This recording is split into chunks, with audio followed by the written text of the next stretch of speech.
இயேசுவில் அன்பார்ந்த சகோதர சகோதரிகளே, அன்பார்ந்த பிள்ளைகளே, அன்பார்ந்த தொலைக்காட்சி நேய விசுவாசிகளே, many are called but few are chosen. மத்தேயு 22:14. அழைப்பு பெற்றவர்கள் பலர், தெரிந்தெடுக்கப்பட்டவர்களோ சிலர்.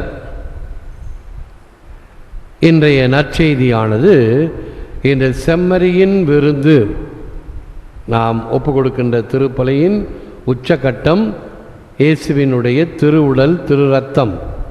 சாதாரண கோதுமை அப்பமாக இருக்கக்கூடியது, திராட்சை பழ ரசமாக இருக்கக்கூடியது இயேசுவினுடைய திருவுடல் திரு ரத்தமாக மாறுகிறது. அதை பெறுவதற்கு தகுதி வேண்டும். இதோ பிள்ளைகள் தயாரிக்கப்படுவதை நீங்கள் பார்க்கிறீர்கள். நீண்ட கால தயாரிப்பு. முன்பெல்லாம் அந்த மே மாதம் மட்டும்தான் வந்தோம், படித்தோம், ஏதோ ஒப்பிச்சோம் அப்படின்னு வாங்கி போகிறதுனால அவர்களுக்கு நல்ல தயாரிப்பு இல்லை. இப்பொழுது வாரந்தோறும் அவர்களை தயாரிக்கின்றோம். திருப்பலியிலே வந்து பங்கேற்பது முதற்கொண்டு செபங்களை கற்றுக்கொள்வதிலிருந்து அருட்சாதனங்களுடைய விளக்கத்தை தெரிவதிலிருந்து அவர்கள் தயாரிக்கப்படுகின்றார்கள். எனவே தான் இந்த புது நன்மை விழாவை சிறப்பாக கொண்டாடுகிறோம். அது வெறும் மொய் எழுதுகிற விழா அல்ல, எல்லாரையும் கூப்பிட்டோம், விருந்து கொடுத்தோம் என்று. இயேசுவினுடைய திருவுடலையும் திரு ரத்தத்தையும் முதலாக உட்கொள்கின்ற ஒரு மாபெரும் நிகழ்ச்சி என்பதினால், ஆகவே இந்த தயாரிப்பு எல்லோருக்கும் வேண்டும். யாரெல்லாம் இந்த விருந்துக்கு வருகிறார்களோ அவர்களுக்கு இந்த தயாரிப்பு இருக்க வேண்டும். எனவே தான் இந்த திருத்தலங்களிலும் சரி, அல்லது எங்கெல்லாம் அதிகமான கூட்டம் இருக்கிறதோ, பிற மத சகோதரர்கள் இன்னும் பலர் கூடியிருக்கின்ற சமயத்தில் இப்படி ஒரு அறிவிப்பு கொடுக்கப்படும். தகுதியுள்ள கத்தோலிக்க கிறிஸ்தவர்கள் மட்டும் இந்த திருவிருந்தில் பங்கேற்க வர வேண்டும். இந்த ஆழம் இல்லாதவர்கள், மறைக்கல்வி, மறை அறிவு, இந்த திருவிருந்தை பற்றி, செம்மறியின் விருந்து, இதை பற்றி ஆழம் தெரியாதவர்கள், ஏன் அவங்களுக்கும் கொடுத்தா என்ன, அவங்களும் பக்தியாக தானே வராங்க, அவங்க திருப்பலியெல்லாம் பங்கேற்கிறாங்க, உண்டியெல்லாம் காசு போடுறாங்க, அவங்களுக்கும் கொடுக்கலாமே என்பது நம்முடைய அறிவீனத்தை காட்டுகிறது. அதுக்கு நான் ஒரு நல்ல உதாரணம் ஒன்று சொல்லுவேன். இப்படி தயாரிக்கப்படுகின்ற ஒரு பையனுடைய அப்பாவை பங்கு தந்தை வர சொல்கிறார். உங்கள் அப்பாவை வர சொல்லு, உனக்கு ஒன்றுமே தெரியல அப்படின்னு அப்பாவை வர சொல்கிறார். அப்பா கிட்ட சொல்கிறார், உங்கள் மகனுக்கு ஒன்றுமே தெரியல, எந்த கேள்வி கேட்டாலும் அவனுக்கு பதில் தெரியல. அப்படி என்ன கேள்வி கேட்டீங்க ஃபாதர் அப்படின்னு. நற்கருணையில் இருக்கிறது யாருன்னு கேட்டேன், அவனுக்கு என்னான்னு தெரியல. நற்கருணையில் இருக்கிறது யாருன்னு தெரியாமல் அவனுக்கு எப்படி புது நன்மை கொடுக்கறது அப்படின்னு. அப்போ இவர் தன்னுடைய அறிவீனத்தை எப்படி வெளிப்படுத்துகிறார் பாருங்கள். ஏண்டா, நற்கருணையில் இருக்கிறது அந்தோனியார்னு சொல்ல வேண்டியது தானடா அப்படின்னு. அப்போ இவருக்கே ஒன்றுமில்லை, இது பாட்டு வளர்ந்து கத்தோலிக்க திருச்சபையில் ஒரு ஆளாக இருந்து கொண்டு இருக்கிறது. ஆகவே தான் இப்படி அரைவேக்காடுகள் எல்லாம் நற்கருணையை பற்றி எந்த ஒரு பக்தியோ ஒரு ஆழமோ உணர்வில்லாது. இப்பொழுது பாருங்கள், the marriage garment is the commandments of the Lord and the works which are done under the law and the gospel and form the clothing of the new man. Saint Jerome இந்த திருமண ஆடையை பற்றி என்ன சொல்லுகிறார்? ஞானஸ்நான வெண்ணிற ஆடை. ஞானஸ்நானம் கொடுக்கும் பொழுது குழந்தைகளுக்கு வெண்ணிற ஆடை, வெள்ளை ஆடையை உடுத்தி கொண்டு வருகிறோம். அப்பொழுது குருவானவரும் அந்த ஆடையை குறித்து ஒரு ஜெபம் சொல்லுவார். இந்த வெண்ணிற ஆடை உனது மேன்மையின் அடையாளமாய் இருப்பதாக, இதை மாசுபடாமல் நித்திய வாழ்வு கொண்டு போய் சேர்ப்பாயாக என்று குழந்தையாக இருக்கும் பொழுதே அந்த வெண்ணிற ஆடை. அதன் பிறகு குழந்தையினுடைய நெஞ்சிலே அந்த கிறிஸ்மா தைலத்தை பூசி அபிஷேகம் செய்வார். நீ அபிஷேகம் செய்யப்பட்ட குழந்தை. இந்த திருமுழுக்கு என்பது கடவுளுடைய அபிஷேகம் உனக்கு கொடுக்கப்படுகிறது. அந்த எண்ணெய் எங்கிருந்து வருது? செட்டியார் கடையிலேருந்து இல்லை, செட்டியார்களிலிருந்து எடுத்து தீர்ந்து போச்சுன்னா எடுத்து ஊற்றிக்கிறது அல்ல. அந்த புனித எண்ணெய் புனித வாரத்தில் பேராயர் குருக்களோடு சேர்ந்து ஒப்பு கொடுக்கின்ற திருப்பலியில் 3 எண்ணெய்கள் மந்திரிக்கப்படும். ஆயத்த எண்ணெய், இதோ ஞானசானம் வாங்கிறதுக்கு கொடுக்குற எண்ணெய், அவஸ்தை பூசல் சமயத்தில் கொடுக்கக்கூடிய எண்ணெய், கிறிஸ்மா தைலம். கிறிஸ்மா தைலம் அபிஷேகத்துக்கான தைலம், அது ஞானஸ்தானத்துக்கு, உறுதி பூசலுக்கு மற்றும் குருத்துவத்துக்கு, இப்படி அருட்சாதனைகளை கொடுப்ப பயன்படுத்துகிறது. அந்த வியாதிக்காரருக்கு பூசுகின்ற நோயில் பூசல் எண்ணெய் அது தனி. இந்த 3 எண்ணெய்களும் அந்த புனித வாரத்தில் மந்திரிக்கப்பட்டு அதன் பிறகு பங்குகளுக்கு எடுத்து வருவார்கள். பங்கு தந்தையர்கள் அந்த திருப்பலிக்கு போய் அங்கிருந்து எடுத்து வருவார்கள். அந்த எண்ணெயை வைத்துத்தான் வருடம் முழுவதும் இங்கே கொடுக்கப்படுகின்ற அருட்சாதனங்கள் கொடுக்கப்படுகின்றன.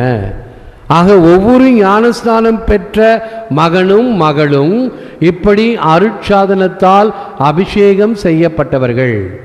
தியான பாடல் பாடினோம், என் தலை மீது எண்ணெய் பூசி என்னை அபிஷேகம் செய்தார், என் ஆயன் ஆண்டவர் எனக்கு என்ன குறைவு என்ற சங்கீதம் 23வது பாடல் இன்று பதிலுரை பாடலாக இருந்தது. பாடல் பாடும்போது இப்படி பார்த்தேன், இந்த பிள்ளைங்கள்லாம் உம்மனா மூஞ்சியாக இருக்குது, இந்த பிள்ளைங்களும் உம்மனா மூஞ்சியாக இருக்குது, பாட்டு கிளாஸ் மட்டும்தான் பாடுது, ஒரு சிலர் மட்டும்தான் பாடுறாங்க. இது ஒரு அற்புதமான பாடல். ஏறக்குறைய 50 வருஷத்துக்கு மேலாக இதே ராகத்தில் இந்த பாடல் பாடப்பட்டு வருகிறது. மேதகு கர்தினால் லூர்துசாமி அவர்களால் இயற்றப்பட்ட ராகம் இந்த ராகம், இப்பொழுது பாடிய ராகம். ஆக அதை கற்றுக்கொள்ளலாம் அல்லவா, தெரியலும் அல்லவா. குறைஞ்சபட்சம் நீங்கள் கோயிலில் பாடும் பொழுதாவது சரி, முழு பாடல் இல்லை, அந்த 2 வரியாவது பாடலாம் அல்லவா. ஏதையும் பாடமாட்டோம், அப்படியே உம்மனா மூஞ்சியாக இருப்போம். 10ஆவதுக்கு பாட்டு கிளாஸு புது புது பாட்டாக அரங்கேற்றோம். புது புது பாட்டு பாடக்கூடாது, எல்லாரும் சேர்ந்து பாடுற பாடலாம் இருக்க வேண்டும். புது பாட்டு பாடுறியா, அதே பாட்டை திருப்பி திருப்பி திருப்பி பாடி மண்டையில் வரணும், அப்போ தான் அது உள்ளத்திலிருந்து பாடலாக வரும். இந்த சிலுவை பாதை செய்யும் பொழுது, பேராலயத்தில் இருக்கும் பொழுது, அந்த 4 வரிகளை நான் பாட வைத்தேன். எல்லா சிலுவை பாதையிலும் அதுதான் பாடணும். என்ன சிலுவை பாதை பாட்டு? சிலுவை சுமக்கும் தியாகசீலா வலிமை நீ அளிப்பாய், உம் வழியில் நான் நடப்பேன், உம் வழியில் நான் நடப்பேன். சிலுவை சுமந்து கொண்டிருக்கிற இயேசுவே, உம்முடைய வலிமையை எனக்கு தாரும், அதனால் நான் உன் வழியில் நடக்க எனக்கு கற்றுத்தாரும். இந்த 4 வரிகளை பாட பாட மண்டையில் பதியும், எல்லாரும் பாடுவாங்க அப்படின்னு சொன்னால் ஒரு சிலர் நொந்துக்கிட்டாங்க. இந்த சின்ன சாமியார், இந்த பாட்டு கிளாஸ் சிஸ்டருங்க, பிள்ளைங்கள்லாம், என்ன ஃபாதர் இதே பாட்டை பாடிக்கிட்டே இருக்கிறீங்க, உங்கள் புது பாட்டு யாராவது பாட சொல்லி பார்ப்போம். யாரும் பாட மாட்டாங்க. ஆனால் பழைய பாட்டு அந்த மனதில் நிற்கும். நான் சொல்லிக்கிட்டே இருக்கும் பொழுது ஒரு அறையில் பேசிக்கிட்டு இருக்கிறோம். அங்கே இருக்கக்கூடிய வயதான வாட்ச்மேன் அங்கே போய் தண்ணி எடுத்துக்கிட்டு அப்படி நடந்து போகிறார். அந்த ஃப்ளாஸ்கை வேகமாக ஆட்டிக்கிட்டே சிலுவை சுமக்கும் தியாகசீலா அப்படின்னு அந்த பாட்டை முணுமுணுத்து பாடிக்கிட்டே போகிறார். அப்போ நான் காட்டினேன், பற்றியா, அந்த மனுஷன் கிறிஸ்துவ மனுஷன் இல்லை, இந்து மனுஷன். வாட்ச்மேன் அங்கே ஓரத்தில் இருந்து சிலுவை பாதை நடக்கும்போது இந்த பாட்டை கேட்டு கேட்டு அவருடைய உள்ளத்தில் அது பதிவாயிடுச்சு. பற்றியா, இப்போ பிள்ளைங்களை பாட சொன்னால் எவண்டி ஒன்றை பெத்தான், எவண்டி ஒன்றை பெத்தான் பெத்தான் பெத்தான் பெத்தான், இந்த பாட்டு தான் வரும் மனப்பாடமாக. சாமி பாட்டு தான் மனப்பாடமாக வர மாட்டேங்குது. அதை பாடலாம் அல்லவா, வாய் திறந்து ஜெபத்தை சொல்லணும். காணிக்கை முடிஞ்சோடனே இந்த டிவி பெட்டியில் வரும் அந்த சொல்கிற ஜெபம், யாருக்கும் தெரியாது இந்த பிள்ளைங்களுக்கெல்லாம். நான் கட்டாயப்படுத்தி அதை சொல்லு சொல்லு அப்படின்னு ட்ரெயின் பண்ணால் தான், ட்ரில் பண்ணால் தான் அந்த ஜெபம் வரும். தானாக வர வேண்டும் ஜெபங்களும் பாடல்களும். சினிமா பாட்டுக்கு இருக்கக்கூடிய ஆர்வம் சாமி பாட்டிலையோ வழிபாட்டு பாடல்களோ இல்லை. அப்போ இந்த வெண்ணிற ஆடை எதற்காக கொடுக்கப்பட்டது? உன் மீது எதற்காக தைலம் பூசி அபிஷேகம் செய்யப்பட்டாய் நீ ஞானஸ்நானத்தினால? மற்றவங்களுக்கு அந்த அபிஷேகம் கிடைக்காதே, உனக்கு அந்த அபிஷேகம் கிடைத்திருக்கிறது. மறுபடியும் இந்த புதுநன்மை வாங்குவதற்கு தயாரிக்கப்பட்டு அந்த ஒப்புரவு அருட்சாதனத்தை பெற்று நன்மை வாங்குகிறாய், இயேசுவினுடைய திருவுடலை வாங்குகிறாய். அதன் பிறகு உறுதி பூசல்ல பேராயர் பாருங்க, நம்முடைய திருச்சபை எப்படி வகுத்து வைத்திருக்குது பாருங்க.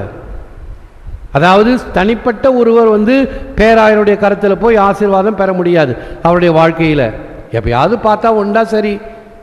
ஆனால் உறுதி பூசல் வாங்குகின்ற பிள்ளைகள் அனைவரும் அந்த ஆயருடைய கரத்தினால் இந்த அபிஷேக தைலத்தை பூசி, பரிசுத்த ஆவியின் முத்திரையை பெற்றுக்கொள், பரமதந்தையின் உன்னத கொடை அவரே என்று சொல்லி அந்த அபிஷேக தைலத்தை, கிறிஸ்துமா தைலத்தை பூசி மறுபடியும் அபிஷேகம் செய்கிறார்.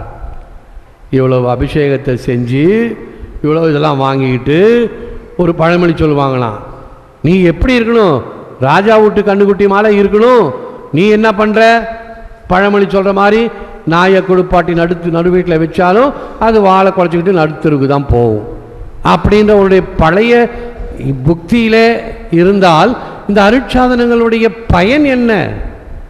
ஆகவே ஞானஸ்நான வெந்நீர் ஆடை, திருவருட்சாதனங்களின் வரங்கள், தூய ஆவியின் கனிகள், கொடைகள், வான் திருவிருந்திற்கான அடையாள ஆடை, இவைகளை பெற்றவர்கள்தான் இந்த திருவிருந்திலே பங்கேற்க வர வேண்டும். அந்த கடைசி தயாரிப்பு பாருங்கள், கிறிஸ்துவின் திருவுடல் என்று சொன்னதும் ஆமேன் என்று சொல்லி, அந்த ஆமேன் என்ற ஒரு வார்த்தையிலே என்னுடைய விசுவாச பிரகடனம் அமைகிறது, ஏற்றுக்கொள்கிறேன், அப்படியாக கடவுது என்று சொல்லி நாம் வாயை திறந்து நாவை நீட்ட வேண்டும். கையில் நீட்டி கொடுக்கறதெல்லாம் இப்போ கும்பலில் கொடுக்க மாட்டாங்க, யார் வேணாலும் கை நீட்டி வாங்கலாம். ஆனால் வாய் திறந்து ஆமேன் என்று சொல்லி நாக்கு நீட்டி நன்மை வாங்குறதிலே கண்டுபிடிச்சிடலாம் இவங்க கத்தோலிக்க கிறிஸ்தவர்கள், இவங்க இல்லை அப்படின்னு சொல்லி. ஏன்னா வாயை பர்சு மாதிரி பொழப்பாங்க, ஆணு பெரிய சொரங்க மாதிரி தெரியும் நாக்கை நீட்டாமல். ஆக இதெல்லாம் கத்தோலிக்க கிறிஸ்தவர்களுக்கு கொடுக்கப்படுகின்ற பழக்கம், அதிலிருந்து தெரிந்து கொள்ளலாம். ஆக இத்தனை தயாரிப்புக்கு பிறகு கொடுக்கப்படுகின்ற இந்த செம்மறியின் திருவிருந்து. இப்போ blessed are those who have been called to the marriage feast of the Lamb. வெளிப்படுத்தலாகும் 19:9, செம்மறியின் விருந்துக்கு அழைக்க பெற்றோர் பேறு பெற்றோர். இந்த வார்த்தைகளை தினம் தினம் திருப்பலியிலே நாம் சொல்லி அழைக்கிறோம். அந்த நன்மையை உயர்த்தி காட்டப்படும் பொழுது, இதோ இறைவனின் செம்மறி, இவரே உலகின் பாவங்களை போக்குகின்றவர், இந்த செம்மறியின் விருந்துக்கு அழைக்க பெற்றோர் பேறு பெற்றோர். அப்ப இந்த செம்மறியின் விருந்து எப்படிப்பட்டது? 4 அடுக்குகளை கொண்டது. அது தெரிந்திருக்கணும். என்ன 4 அடுக்கு? முதலில் இந்த செம்மறி விருந்து எப்பொழுது ஒப்பு கொடுக்கப்பட்டது? எகிப்து நாட்டில் அடிமைத்தனத்தில் இருக்கும் பொழுது ஒவ்வொரு யூத குடும்பமும் இந்த செம்மறியாட்டை பலியிட்டு அதனுடைய இரத்தத்தை எடுத்து அதனுடைய வாசல்களிலும் ஜன்னல்களிலும் தெளித்து வைத்தார்கள். அதனால் மரண தேவன் வந்த பொழுது அவர்களுடைய குடும்பத்தை எதுவும் செய்யாமல் எகிப்து நாட்டு தலைச்சன் பிள்ளைகளை கொன்றது. பழைய ஏற்பாட்டில் படிக்கிற ஒரு முக்கியமான ஒரு கட்டம். அன்றுதான் அவர்கள் அந்த அடிமைத்தனத்திலிருந்து விடுதலை பெற்று அவர்கள் பாதம் நனையாமல் செங்கடலை கடந்து சென்றது செம்மறி விருந்து. அப்ப மோயிசன் என்ன சொன்னார்? நம்ம மக்கள் இருக்கிறாங்களே, அவங்க மறந்து போகிற ஜென்மம், எல்லாத்தையும் மறந்துடுவோம், எது நடந்தாலும் மறந்துடுவோம். அப்படி மறக்கக்கூடாது என்பதற்காகத்தான் மோயிசன் சட்டம் இயற்றுகிறார். ஒவ்வொரு யூத குடும்பமும் இந்த பாஸ்கா திருவிழாவை கொண்டாட வேண்டும். அந்த கொண்டாடுவதற்கு எப்படி முறை? இப்படி மாசு மறுவற்ற செம்மறியாட்டை எடுத்து அடித்து அதனுடைய இரத்தத்தை கதவு நிலைகளில் தெளித்து, அன்று கசப்பான கீரை, புளிப்பில்லாத அப்பம், இவைகளை சாப்பிட வேண்டும். எப்படி உட்கார்ந்து இருக்கணும்? நடுவில் வீட்டின் தலைவர், பக்கத்தில் அந்த வீட்டில் யாரு கடைக்குட்டி, அவங்க உட்கார்ந்துருக்கணும். ஏன் அப்படி போட்டிருக்குன்னா, அந்த கடைக்குட்டி அப்பொழுதுதான் கேட்கும், இயல்பாக கேட்கும், ஏன் தாத்தா இன்னைக்கு இப்படி ஒன்றுமே உப்பு சப்பு இல்லாத அப்பத்தை சாப்பிட்றோம், ஏன் இன்னைக்கு இந்த கசப்பான கீரையை சாப்பிட்றோம் அப்படின்னு கேட்ட உடனே இந்த தாத்தா பதில் சொல்ல வேண்டும். அன்று நம்முடைய முன்னோர்களுக்கு இறைவன் செய்த மாபெரும் செயல் இது, நம்மை அடிமைத்தனத்திலிருந்து கடக்க செய்தார் என்று நடந்த நிகழ்ச்சியை தன்னுடைய பேரப்பிள்ளைக்கு சொல்வார். வாய் வழியாக செவி வழியாக வருகின்ற இந்த நிகழ்ச்சி பாஸ்கா நிகழ்ச்சி. ஆக எகிப்தில் நடந்தது ஒவ்வொரு யூத வீட்டிலும் நடக்க வேண்டும் என்று மோசேயினுடைய சட்டத்தின்படி நடப்பது, அதை இயேசு நிறைவேற்றுகிறார் தன்னுடைய பாஸ்கா விழாவை கொண்டாட. ஆனால் இயேசு கொடுக்கின்ற பாஸ்கா விழா புதிய பாஸ்கா விழா. அங்கேயும் அவர் தலைவராக நடுவில் அமர்ந்திருக்க, அவருக்கு பக்கத்தில் யார் இருக்கிறார்? அந்த குழுவில் இருக்கக்கூடிய மிக சிறியவர் யோவான். யோவான் பக்கத்தில் இருக்கிறார். நான் கொடுக்கின்ற இந்த பாஸ்கா புதிய பாஸ்கா, இந்த அப்பம், இந்த ரசம் என்னுடைய சதை, என்னுடைய இரத்தம், உலக மக்களின் பாவங்களுக்காக கொடுக்கப்படுகிறது என்று சொல்லி இந்த திருப்பலியை, இந்த திருவிருந்தை அவர் ஸ்தாபித்த நாள். இந்த மூன்று பின்னணியில் இருப்பது தான். ஆக செம்மறியின் விருந்துக்கு அழைக்கப்பெற்றோர், பேறு பெற்றோர் என்ற ஒரு வரியிலே இந்த பின்னணி இருக்கிறதை நாம் தெரிந்து கொள்ள வேண்டும். Cheap grace and costly grace, ரெண்டு வகையாக இவைகளை பிரிக்கலாம். Cheap grace is the grace we bestow on ourselves, நமக்கு தருவது. The preaching of forgiveness without requiring repentance, grace without discipleship, grace without the cross, grace without Jesus Christ living and incarnate. Costly grace is the gospel which must be sought again and again, the gift which must be asked for, the door at which a man must knock. Such grace is costly because it calls us to follow Jesus Christ. It is costly because it costs a man his life, and it is grace because it gives the man the only true life. கிறிஸ்துவின் அருள் மிக மிக விலையேறப்பட்டது. அருள் இல்லாத மலிவு அருள், விலையுயர்ந்த அருள் நமக்கு நாமே அளிப்பது மலிவு அருள். மனவருத்தம் இல்லாத மன்னிப்பை போதித்தல் அருள் இல்லாத சீடத்துவம். அருள் இல்லாத சிலுவை, அருள் இல்லாத மனுவுரு எடுத்த உயிர் உள்ள இயேசு கிறிஸ்து. ஆக விலையுயர்ந்த அருள் நமக்கு கொடுக்கப்படுகின்ற அருள் மீண்டும் மீண்டும் நற்செய்தியை நாடுவது, பரிசாக நாடுவது, ஒருவர் தட்ட வேண்டிய கதவு. இத்தகைய விலை உயர்ந்த இந்த அருளை இயேசுவை பின்பற்ற அழைக்கிறது. ஒரு மனிதனின் வாழ்வே அதன் விலை. அவ்வருளே ஒருவனுக்கு உண்மையான வாழ்வை அளிக்கிறது. ஆக இயேசு கொடுக்கின்ற இந்த விலையுயர்ந்த அருளை நாம் இலவசமாக பெறுகிறோம். அதனால தான் அதுக்கு மதிப்பில்லாமல் இருக்கிறோம். இதே காசு போட்டால் இன்னும் அதுக்கு மதிப்பு கூடும். ஆகவே தான் பைபிளை கூட இலவசமாக கொடுக்கக்கூடாதுன்னு சொல்லுவாங்க. ஏதாவது ஒரு விலை கொடுத்து வாங்க வேண்டும். இலவசமாக பெற்றால் அதற்கு மதிப்பில்லையாம். இப்போ தான் வார பத்திரிகையில் நிறைய துணுக்கு, இப்போ மிக்சி கூட ஒழுங்காக அரைக்க மாட்டேங்குதான், வருத்தம் தெரிவிக்குதான் ஜெயலலிதாவுக்காக அப்படின்னு பல வகையில்.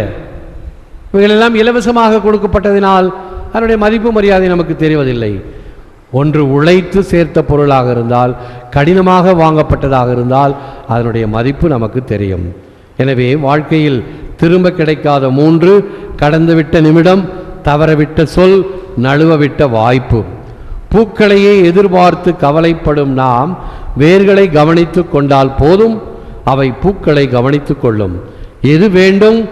ஆழ்ந்த விசுவாசம். அந்த விசுவாசம் இருந்தால் நம்முடைய செயல் பூக்கள் பூக்கும் என்ற பின்னணியிலே செபிப்போம். Lord Jesus, may I always know the joy of living in your presence and grow in the hope of seeing you face to face in your everlasting kingdom. ஆண்டவராகிய இயேசுவே, என்னாலும் உம் பிரசன்னத்திலே வாழும் ஆனந்தத்தை உணர்ந்து வாழ்வேனாக. முடிவில்லா பேரின்ப வீட்டில் உம்மை முகமுகமாய் தரிசிக்கும் பாக்கியத்திற்கான நம்பிக்கையில் வளர்வேனாக. ஏற்று வரமருளும் இறைவா, காக்கும் கரங்களினால். ஆமேன், ஆமேன்.